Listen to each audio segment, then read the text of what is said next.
Welcome in, ladies and gentlemen, to another exciting edition of Vehicle Purchase Podcast number 2, How to Maximize My Trade-In. Once again, we have vehicle car expert, man in the industry. He is Dan Little. He is the founder of A Little Training. Dan, welcome back into the podcast. Hey, thanks for having me, Dan. Well, it's your dance, your dive, your dance floor, buddy. So we're going to do whatever you want to do. And for this one's going to hit a little closer to my heartstrings because I had a situation last week where I was possibly looking into getting rid of my car because the car that my wife has had a few issues to it. And we were talking to the dealership that I had bought 4 cars from.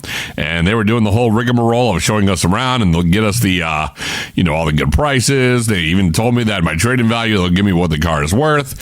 And then they started doing the whole hail damage kind of stuff. It started really nickel and diming everything to the point where we did not get that car yet. For many, a lot of people, this is the concern. When you're going to get a new car or somebody's coming into the dealership and they say they have a car they want to trade in, is there a way to find out what that trade is going to be worth before or after? Give me the wholesale. What is the trade worth situation? So usually when you're early on starting the process, there's many different avenues you could go to get you a ballpark of what that vehicle's worth. A lot of your third-party sites like AutoTrader, Cars.com, and them will have the ability to get a ballpark, as well as most dealership websites. So it's just a matter of where you're doing your search. You'll usually find something that'll give you a good idea. Okay, so with that said, where do you recommend I look for an idea of what my trade is worth? I mean, if I did not know that there was anything like a hail damage, is there something that you specifically put in that situation? I mean, is there a certain kind of a program that'll let you mark off what is what? So yeah, if you're looking to get more of a precise value for your vehicle, a good place to look is some of the third parties will offer you an actual online offer. AccuTrade is a good company for that. Carvana will do that. CarMax offers that. And it's a real value on your vehicle. The only thing that'll be pending is an actual appraisal by the dealership. They got to inspect it and make sure it matches what you're saying. Now, what I did notice is that they gave me a price on what they said they wanted it to be. And they said it's just going to be, I think, $2,300 is what they gave me for the trade-in value. That's because it had hail damage to it. Otherwise, the car was fine. That reduced it about almost $1,600 less than what they originally quoted me before I even went through the process. As we started going through the whole back and forth kind of situation, and I kept saying, I want that number lower, because I know, like anybody else, once you establish what the trade-in value is going to be, what the monthly payment's going to be, after you're done with those guys, you got to go to the finance office. It's probably looking to get about $30, $50 more than what they originally asked, because you're going to start talking warranty and all that stuff. But before you get into that, they quoted me at a certain price. Once I said to them, we got to get that lower, then all of a sudden, oh, look at that. They were able to go they were budging a little bit on the trade-in value, and $2,300 wasn't working for me. All of a sudden, all right, we'll give it to $2,500 and then $2,800. So that number is all negotiable, right? So yeah, a lot of times dealerships use very, very intuitive tools to get an idea what the trade-in value is going to be for your vehicle. Typically, these tools will not only tell them what vehicles similar to yours are going for at the auction, but also on other dealer lots, and it'll give them an idea how long those vehicles are sitting on the lots. So for a local dealership or a one rooftop dealership, a lot of times they're going to base it off of how quickly they think they can move it off of their lot. Now, the example that you and I are talking about with what we experienced with being able to utilize a CarMax offer, CarMax is a little bit different of a beast because CarMax has dealerships nationwide. So a lot of times, even if it's not a hot vehicle within their market, they could transport their vehicle to another market and still make money on it. So it's always a good idea to look at your options, not only at the dealer you're working with, but what other avenues may be available.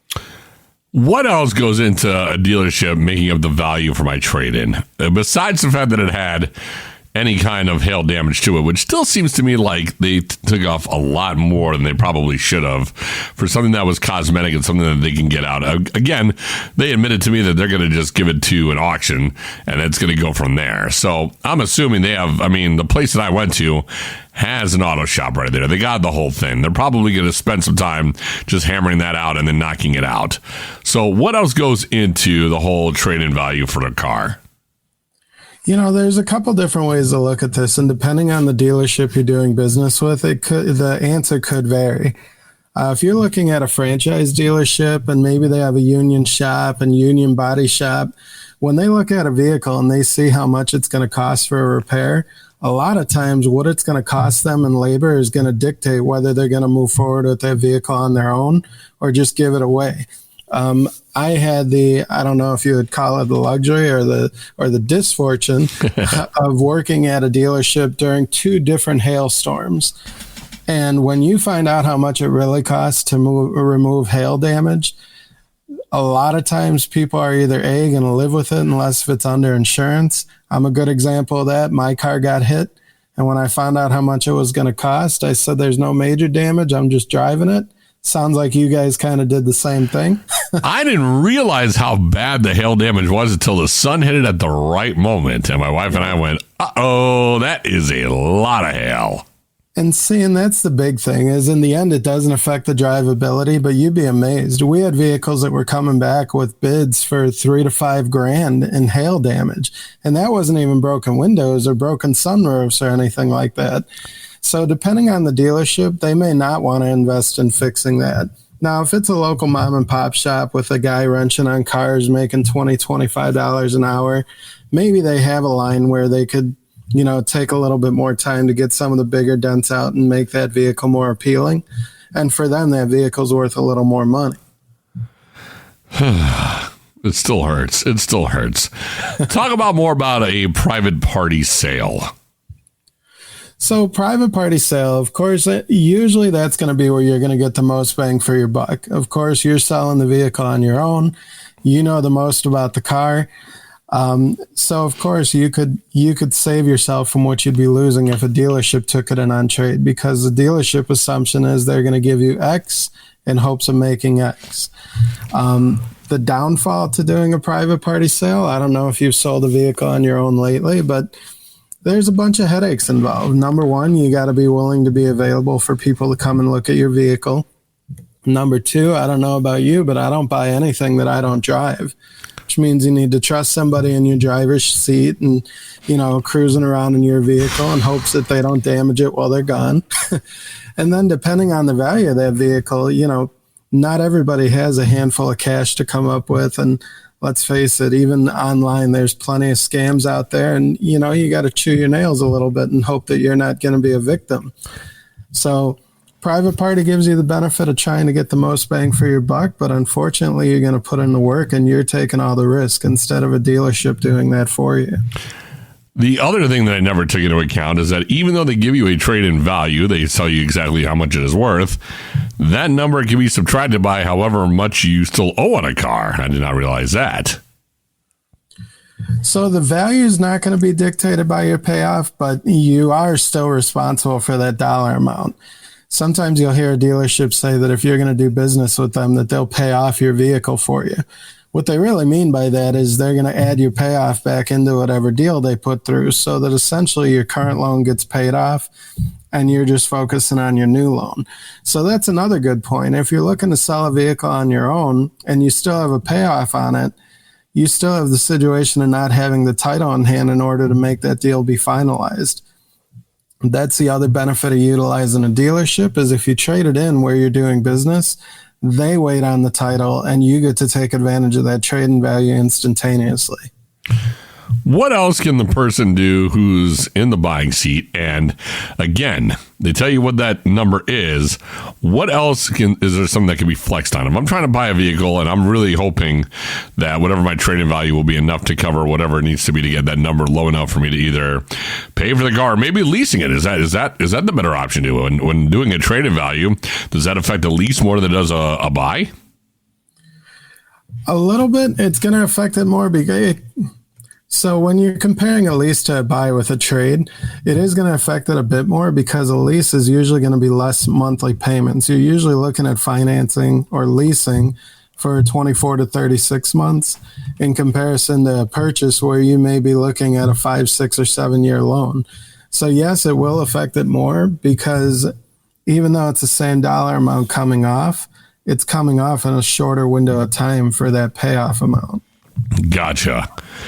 All right. Well, you've given us a lot of things to chew on. Is there any final thoughts, any final hits you want to let everybody know about if they're going to buy a vehicle and they're thinking trading is going to be the way to roll? What are some other options? What are some other things they can figure out ways to bend upon if that's the route? So your best bet as a customer going through this process is I highly recommend you always start the process online. Do your homework, jump on a couple different websites, get ideas of what the values are, utilize things like CarMax and Carvana in order to give you that extra power as far as already having a good general idea what your vehicle's worth. When you visit the dealership, present those numbers and give them an idea of what it is that you're seeing online. Most reputable dealers, if they have the ability to, are going to step up in order to help you out with that deal. Because ultimately, it's going to benefit you more to be able to trade it in at the dealership where you're looking to purchase, because then you're going to get your tax savings, and it makes for a much smoother process from start to finish. So that would be my advice to you is do a little bit of homework. You'd be amazed how much money it's going to save you in the long run. Dan, I know we talked about your situation. I mean, just to give the customer, the listeners an idea of what you experienced, what was the difference between the value that the dealer gave you and what we came up with when we utilized that max offer? Well, what the dealer gave me was $2,300. When you and I then decided, I was calling you the whole time, by the way. It is good to have Dan Little on your side. Let me just say that for anybody out there, we're going to give you his info. If you want to go ahead and snag him as somebody who can just kind of give you some inside details, you are key at this point. And what I found when I went to CarMax is that originally they were going to give me $6,000, but because of the dealership, they whittled it down to $4,000. So that was the difference between, they were already giving me over close to $1,800 more at a third party, like you said, at CarMax in the actual dealership. So once I knew that there was more in that trade-in value than what they were giving me, I was able to kind of maneuver and have a different discussion with that dealership than I was before. Yeah, so definitely. So I know it's a little bit of work, but the time that you put in compared to the amount of money that you're going to save when this deal is finally done, $1,800 is a whole lot of money. $1,800. I mean, that takes, it takes a day. You are spending a day in there. And I have, what little hair I had left is surely gone, but you made sure it wasn't all gone for long. That's going to do it for this podcast, the Vehicle Purchase Podcast number 2, How to Maximize a Trade. And we hope you found this information valuable and hopes that it makes you feel a little smarter when you're going to buy a vehicle or doing that whole dance. But we're just getting started. Be sure to tune in to every episode that we're going to start to do, and as we break down everything you need to know about trading in a vehicle and buying a vehicle, this is where you're going to get all that information. And once again, my name is Dan Levy. He is Dan Little. Dan, give them all the info in case they want to go ahead and get a hold of you, whether it's to learn about the process or maybe they need a little coach and consulting when they are doing the buying process. So the best way to get a hold of me is phone is 708-969-2799, and that's a text or a call number. Or you could visit me on my website or my app, which are both A Little Training and alittletraining.com. I look forward to helping you make that next purchase. And if you want to email him, you could also get him at dlittle@alittletraining.com. Make sure to subscribe to this podcast, share, leave a review wherever you found this podcast. If you found it helpful, please do. And until next time, my name is Dan Levy. He is Dan Little Jr. We're signing off, but we'll see you on the next one. See you, everybody.